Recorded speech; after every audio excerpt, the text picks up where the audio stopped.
Have you ever believed something without knowing that you believe it? Is that even possible? Like believing something that's kind of inherent, subconscious, and you don't realize it, but it's affecting the way that you live. My name is Steven, and this is My Apologies. An apology doesn't just mean saying that you're sorry. It can also mean giving a reason for something that you believe.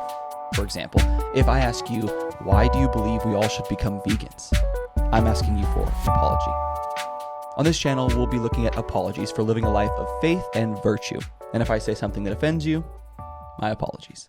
Today we're talking about pantheism and how, without knowing it, you might accidentally be a pantheist. It might be something that's subconsciously influencing your mind. I think a shocking number of people that I've met, people in America and probably around the world, are secretly kind of pantheists. And this is what came to mind whenever I was reading Book 2, Chapter 1 of C.S. Lewis's Mere Christianity, because he talks about pantheism. And so I thought it'd be a great thing for us to touch on today. So today we're going to talk about 1, what is pantheism? 2, how to know if you're accidentally a pantheist? And 3, is pantheism the right way to view the world? Is that what we should believe? So number 1, what is pantheism? In Mere Christianity, C.S. Lewis has kind of established that there are 2 ways you can go as humanity. You can go the religious route where you believe in a God, the theist route, or you can go the materialist route where you don't believe in a God. That was the first big division of humanity as he sees it. The next division that he lays out is what type of God you might believe in. Do you believe in a God, as he says, a traditional God who is separate from its creation, or do you believe in a God who is the creation, who in fact is the very thing that is creation around us? Pantheism is that belief, the belief that the universe is God.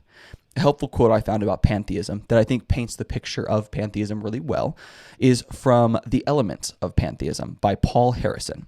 He says, "The word pantheism derives from the Greek words pan, meaning all, and theos, meaning God. Thus, pantheism means all is God.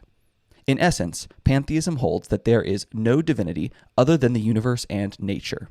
Pantheism is a religious belief that reveres and cares for nature, a religion that joyously accepts this life as our only life, and this earth as our only paradise if we look after it.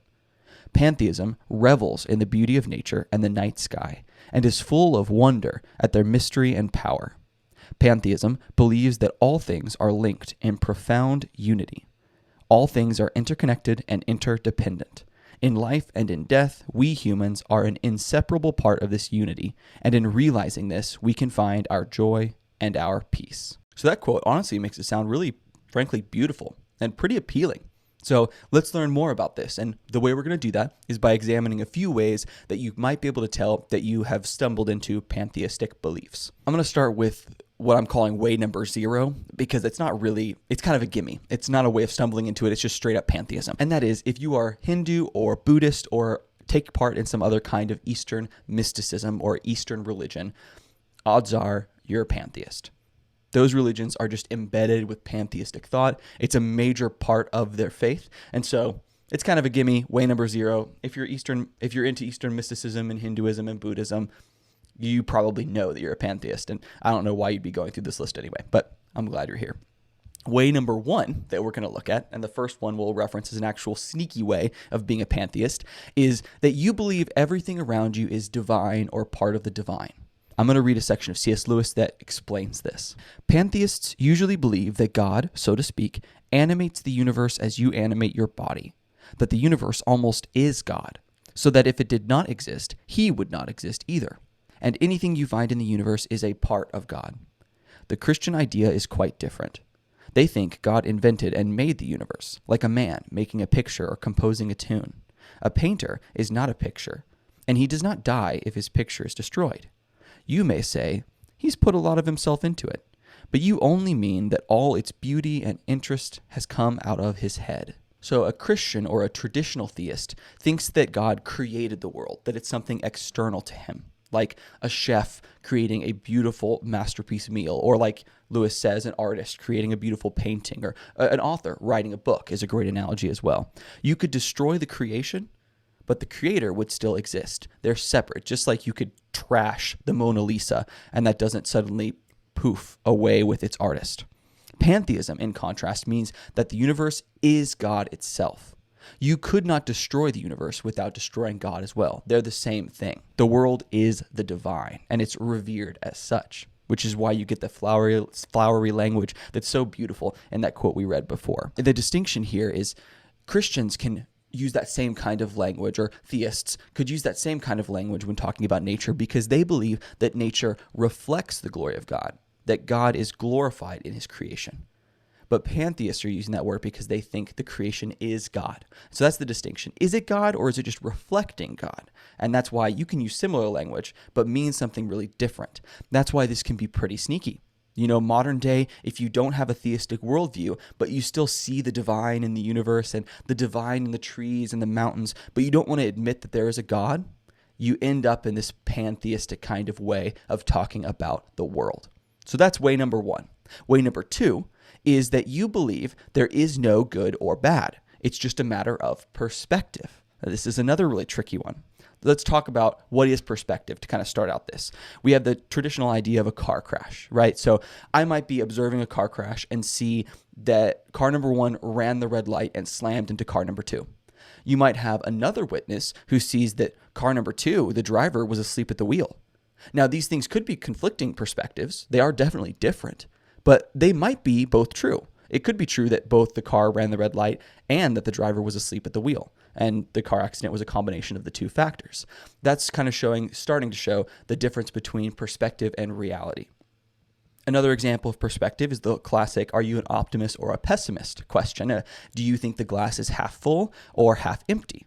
I'm a half full guy. My wife is a half empty guy. She might exaggerate and say that it's entirely empty because she's such a pessimist. But these are both different ways of looking at the same unchanged circumstance. How full is the glass? Depending on your perspective, you may say half full, positive, or half empty, negative. The perspective is different. The reality remains unchanged. I recently read a really cool parable that I've loved and started to try to apply to my life, and that is the story of the Chinese farmer. So I'm going to try to get through it without messing anything up. It's a little tricky. You have a Chinese farmer who owns some land with his son. He has a few horses, and one of the days after working, the son accidentally leaves the gates open and the horse runs away. So everyone from the village comes out and gives their condolences to the farmer and says, I'm so sorry you've lost your horse. I know how important that is to you making money, to your lifestyle. And the farmer says, we'll see.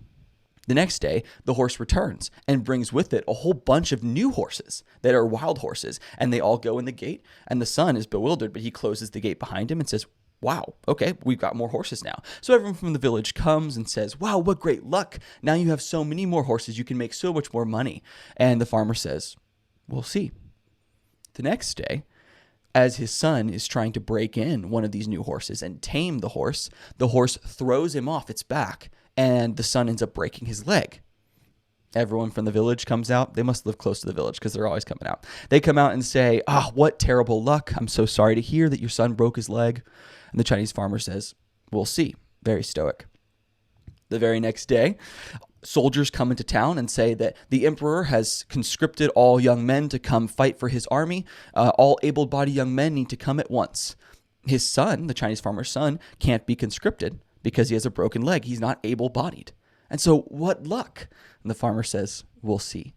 And so you see how in the midst of these changing circumstances, the farmer's unyielding perspective towards optimism, I guess, his perspective allows him to live a life of stability and joy in the midst of this flip-flopping. It's a really appealing way to live, and something, even though it's not like a Christian aspect of a Christian worldview, I've tried to apply it to my own life with varying degrees of success. It's really challenging. But this is another great example of perspective, right? Depending on which way reality is going, whether it's a positive thing that's happening to the farmer or a negative thing that's happening to the farmer, he maintains a steady perspective. It doesn't change the reality, but his perspective allows him to live in a stable way. For Christians, this could look like us just holding on to the fact that no matter what happens, good or evil, God is going to work all things together for good in the end. That's a Christian worldview. But what about in this pantheistic worldview? Pantheists, because they believe that all things are part of God, which was way number one that we talked about, they believe that basically all things are good. There is no good or bad. Your perspective and the reality kind of get mixed up. And I'll have Lewis explain this because I think he does an incredible job. We humans call one thing good and another thing bad. But according to some people, that is merely our human point of view. These people would say that the wiser you become, the less you would want to call anything good or bad, and the more clearly you would see that everything is good in one way and bad in another. We call cancer bad, they would say, because it kills a man. But you might just as well call a successful surgeon bad because he kills a cancer. It all depends on the point of view. The other and opposite idea is that God is quite definitely good or righteous, a God who takes sides, who loves love and hates hatred, who wants us to behave in one way and not in another. This example that he gives of cancer is a really good one because you're starting from the point of view that everything is God. From you to the cancer, everything is a part of God, which is the pantheistic view. So if that's the case, depending on which perspective you're looking at, both are good. And so from our point of view, cancer might be bad. From the cancer's point of view, the doctor is bad. And so as you start to blossom your worldview bigger and bigger, the worldview of encompassing all of God, all of creation, you start to see that because these perspectives are reflecting a reality that everything is actually good, or at least amoral. And that's exactly the opposite of the Christian worldview. Like he says, a God who takes sides, whereas pantheism is a God who doesn't take sides. I had a friend who was kind of into Eastern mysticism mixed with a kind of Christian worldview because we live in Texas. It's kind of everywhere. And he was really into manifesting, which means basically speaking out what you want to say into the universe and the universe will respond. It's a very pantheistic type of worldview. He also would say the phrase, "it's all good," all the time. And he didn't say it in the flippant way where he was basically saying, "it's okay, I forgive you." What he was really saying was, it's all literally good. Regardless of your perspective, he's saying if you blossom out, no matter what's going on, it's a good thing. No matter who we're talking about or what circumstance it is, not that God will turn it for good, but that because it's all part of God, it literally is good. And this is the kind of thing you start to see when you get into this Eastern mysticism pantheistic worldview. So this is another sneaky sign, way number 2, that you might accidentally be pantheist. Another quick example to throw in here is if you find yourself saying or hear someone say the phrase, "that's just your truth." Again, that's the muddling of truth and perspective. Very pantheistic. Just wanted to throw that in there as part of way 2. Finally, way number 3 might be surprising, but it is if you're a materialist or an atheist. And this is what we talked about previously, which is the opposite of theism. But believe it or not, the line between materialism and pantheism is very blurry. It's very much a gray area. In fact, Richard Dawkins, the late famous atheist who wrote books about atheism, and he was kind of a preacher for atheism, he said in his book, The God Delusion, that pantheism is sexed up atheism. It's basically atheism with a little bit more curb appeal for those who want to be spiritual. And I think this is just spot on. And you've probably seen it in your own life or in the lives of those or in the life of someone around you. A quote from Britannica on pantheism says, "It's the doctrine that the universe is God, and conversely, that there is no God apart from the substance, forces, and laws manifested in the universe." Nothing apart from substance, forces, and laws in the universe. That is materialism. You're just calling that universe God and switching it from materialism to theism. And so, as you can imagine, there's a lot of blurring the line between the two. If you're a materialist, you don't believe in the spiritual world. But if you start to refer to things in a religious kind of way, looking to the universe for purpose, or even I've heard kind of the idea of God being the vibrations in the natural world, you're taking a materialist view of the world, but you're calling it God. And this is essentially pantheism. You're a sneaky pantheist. You're attributing the natural world with divine purposes, divine qualities. To be clear, pantheism is a religious claim, whereas materialism is an atheistic claim. And so they're not the same thing. But one can lead to the other, and the line is not as distinct as people would like to say it is. So those are our 3 ways. So let's land the plane and talk about where pantheism falls apart. Does it fall apart, or is it a worldview we should accept as Christians? What Lewis points out is if pantheism is true, and we have that way number 2, which is everything is good, you have no way to call anything evil. It's the same problem that atheism has, the same problem that materialism has. It's the downfall of pantheism. Christians are often confronted with the problem of evil, of how can a good God create a world that has such issues? And Lewis makes the point that that problem is actually a problem for pantheists as well and materialists as well. Christians just have answers. And so let's take a look at that quote. And of course, that raises a very big question. If a good God made the world, why has it gone wrong? And for many years, I simply refused to listen to the Christian answers to the question because I kept on feeling, whatever you say, and however clever your arguments are, isn't it much simpler and easier to say that the world was not made by an intelligent power? But how had I got this idea of just and unjust? A man does not call a line crooked unless he has some idea of a straight line. What was I comparing this universe with when I called it unjust? And this really hits the nail on the head when it comes to the problem of evil. Atheists, and I guess in this case pantheists, would throw the problem of evil at religious people, at theists, people who believe in a Christian God, for example. But they try to have a simple answer, saying a good God can't create a bad world. Simple, easy to understand. But it doesn't actually solve the problem for them, because right back at them, you can respond and say, how do you call anything evil as a pantheist? We know that certain things are evil. You have genocide, abuse, racism. These are bad things. Pantheism posits a God who is above good and evil, who doesn't take sides, as we talked about before. And so you're left to answer the question, why do you believe that there's such a thing as evil? Or why do these evil things exist? The most you could end up with is a personal morality in which I personally think that racism and genocide are wrong. But ultimately, because all is God and all is good, those things aren't ultimately wrong. It's just my personal preference. And we can't really impose personal preference on anything. And that's not the way we experience morality, as we talked about in episodes 3 and 4. So we see how this problem of evil falls short for the pantheist and the materialist as well. I would definitely suggest checking out those other episodes if you're interested in hearing more. But for now, it's enough to say that the problem of evil is a problem for everyone. And Christians just have the Christian story of a fall, a God who created a good world, and a fall from that grace that explains the world, whether or not you like it. And C.S. Lewis kind of goes to explain that the atheists don't like the complicated answers of religious people in Christianity. They'd rather have a simple answer. But such a complex reality cannot be expected to have a simple answer. Atheism and pantheism is in fact too simple, as C.S. Lewis would say. So other than what we've talked about so far, once you kind of eliminate materialism as a worldview and you eliminate pantheism as a worldview, what are you left with? Well, you have something called dualism, which is another theistic worldview.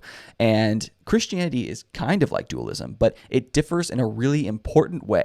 And so that's what we're going to talk about next week. We're going to get into Christianity and dualism. What are the similarities? What are the differences? And why is it important? If you enjoyed this episode and haven't subscribed yet, please do. If you're listening to a podcast, give it a 5-star rating and a review if that's possible. If you're on YouTube, please like and subscribe. You can also reach out to me via Locals. There's a link to in the show notes as to how to join my Locals page, or tweet at me at myapologieспod. I'd love to hear from you. Until next time, my name is Stephen Cram, and this has been My Apologies.